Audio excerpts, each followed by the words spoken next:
My name is Gareth Cliff and you're watching Joburg Today. She made a name for herself as an investigative journalist back in the 90s, and one of her most famous stories was that of the Norwood serial rapist Kobus Geldenhuys. Decades later, she's written a book, Bait to Catch a Killer. I caught up with Janine Lazarus.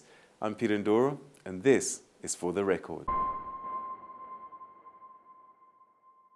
Janine Lazarus, so good to see you. It's been decades for you and I, and decades, I guess, in terms of the life and times of this country, but more the life and times of your story, one of the biggest stories of your career. No doubt. It's been decades, 3 decades more likely. All right, take us back to the story itself, because there are many people, a generation of people, who have no idea about the Norwood serial killer. Peter, there were 2 rapes that happened within a 2.5 kilometre radius of my block of flats in Norwood. I missed the story. I was chief crime reporter of what was then the Sunday Star. It's now defunct. I was sent packing by my editor with my tail in between my legs to go and pick up on the crime stories that had happened in my neighbourhood. My excuse was that they were overtaken by the news narrative of the day. It was 1992. South Africa was on the verge of a democracy. There was, a lot of political stories at the time. So I picked up my line of communication with the police, with Bricks Murder and Robbery Squad, and slowly found out that it was probably the same man. His rapes morphed into murder, as what happens with serial killers. And the police told me within 3 weeks that it was likely that he was a cop, and that he was living at the Norwood single police barracks directly behind my block of flats. They used my flat as a surveillance point, and one night they made me walk down Iris Road, past the Norwood police station and the Norwood police barracks in an effort to lure him out. And I'm still here, so I didn't get him. And hence the title of your book, Bait. Bait. So you've done many stories before that, and you're a celebrated journalist. This one, though, became something where the rules got thrown out, you became part of the story. What sucked you in? What was different about this one? Well, I had my own sort of Clarice Starling, Hannibal Lecter moment. I sat, I missed out on linking him to the 2 rapes that happened in my neighbourhood. I missed out. I didn't lure him as a proper bait does. And when he jumped ship, he left Norwood when the police were hot on his heels. They were fingerprinting, my apologies, white policemen. And he, along with another policeman, applied for a transfer to the East Rand. He moved in with his parents, he jumped over a wall, and he raped and murdered a 16-year-old girl. And it was East Rand Murder and Robbery Squad who got him, not the detectives from Bricks Murder and Robbery Squad. And I missed out on the arrest. And Dave Hazelhurst was furious. He was your editor at the time. Yeah, and he packed me off to the Rand Supreme Court, and I sat behind Kobus Geldenhuys when he was given 5 death sentences. And I don't remember crying. But I do remember that for 2 years my life was upside down, And then a plainclothes cop, good looking, came up to me and he said in Afrikaans, "Are you English speaking?" I said, "Yes." He said, "Who are you?" I said, "I'm Janine Lazarus." He said, "You're the girl reporter." And he laughed. He said, "Do you want an interview with him?" And I thought, well, ka-ching, Shania Twain. And he smuggled me down the fire escape. And I walked to the far cement block cell. And Kobus came up to the bars and he said, "Hello, Janine." And we shared a snack which that a warden made for me. And I started to cry, and he took a piece of, toilet paper, I guess, and dried my tears through the bars of a prison cell. That for me was the biggest story of my life. When I hear you speaking about this story and this man, I just wonder if in some ways, we know you became compulsively obsessive about the story, but that a relationship actually developed between you and this person. Well, I found, I don't know why, I know that he destroyed families, I know he destroyed lives, but I've covered a lot of depravity in my life, and I always try to find a shard of light, even in a twisted soul. And he was so pathetic when he spoke to me. He said his parents were in Cape Town and he couldn't stop himself. And he even wrote me a letter, which I wish I'd kept today, saying what a nice girl I was and how I listened to him. And I truly felt remorse for him. I felt pity. And when I got back to the newsrooms and told that to fellow journalists, they were horrified. They said, how could you find some pity in your heart for such a savage? But I did. So at that time, that was the last time you spoke to him, and then decades passed until you met him again. Tell us about the second meeting and what were the circumstances? Okay, so there's been four kind of, I don't know if you want to call them weird hooks, weird links. I'd left News. I was already working in corporate, and 12 years after I left News, Dave Hazelhurst phoned me and he said he's just applied for his first parole. Will I write a story for the Star? The headline was, God help us if he gets parole. I'd spoken to the late, great doyen of criminology, Dr. Irma Labuschagne, who said he'll do it again. He told me when I interviewed him after he was given 5 death sentences that he'd do it again, that he couldn't stop himself. So that was the second time. The third time was back in 1997 when I was working on an Mnet series called Criminal Minds. It was on South Africa's famous solved crimes, and one of the episodes was the Norwood killer, and I was still living in the same Norwood flat. The actors, they filmed a rape scene in my bedroom and a murder scene in my bathroom. And I remember when the crew packed up their gear and left at 3 o'clock in the morning, I had to pick up a bedside lamp that had fallen and splintered next to the bed, etc.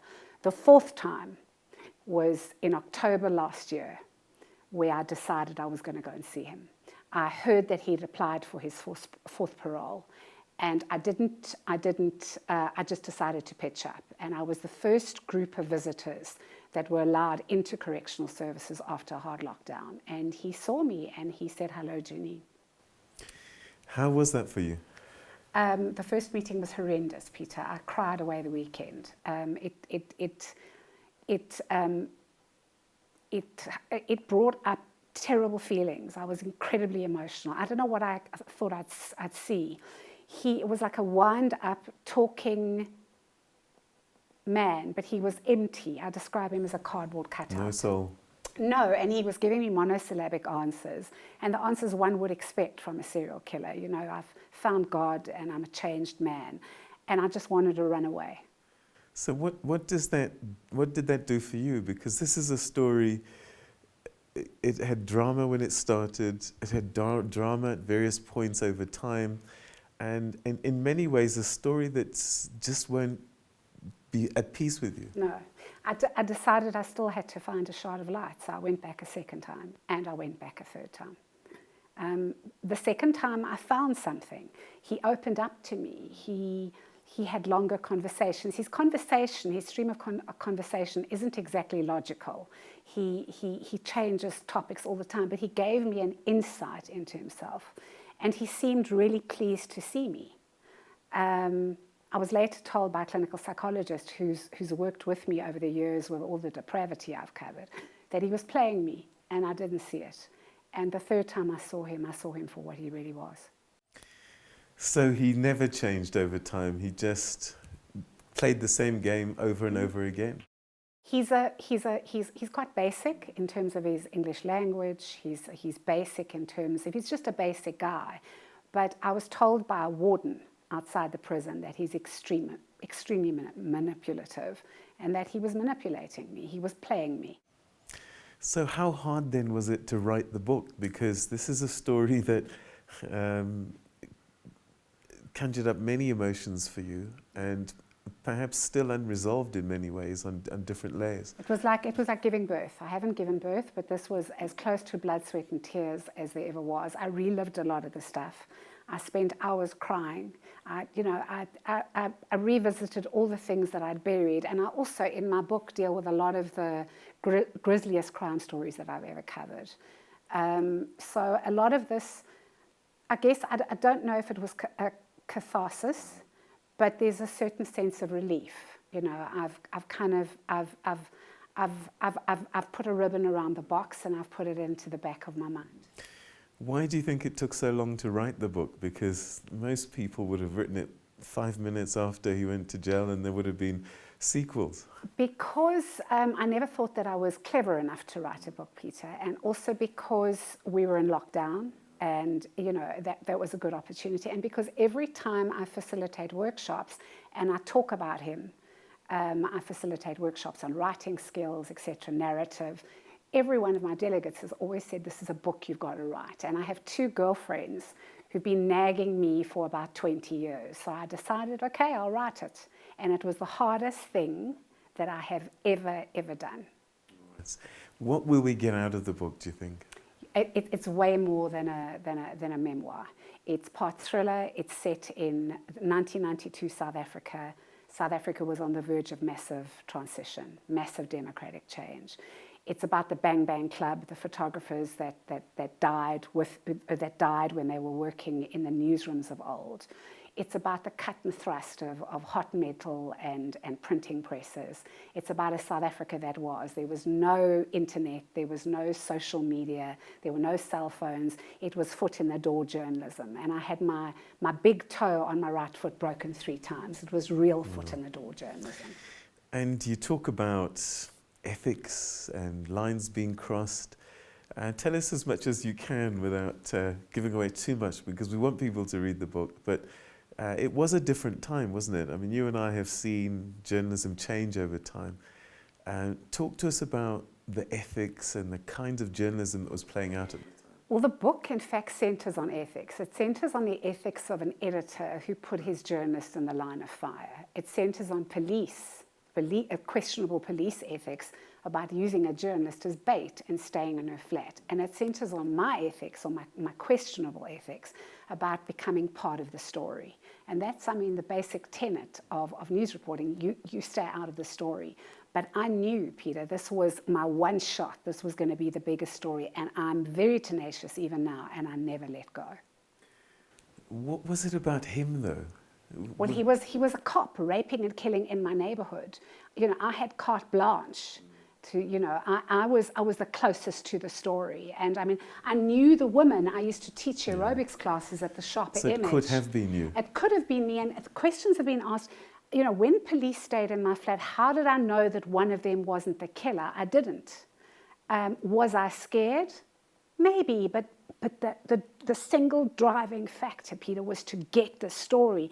And I was beating the political elite in my newsroom. I was getting front page after front page. I was even taking politics off the front page. So it was an obsession that's followed me for 27 years.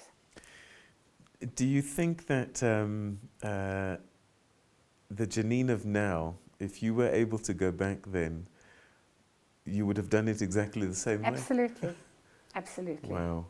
Absolutely. I'm a journalist. I'm a news reporter. So, Geldenes now, he should never get parole. He won't. Well, that's according to the wardens. Yeah. He's applying for his fourth parole.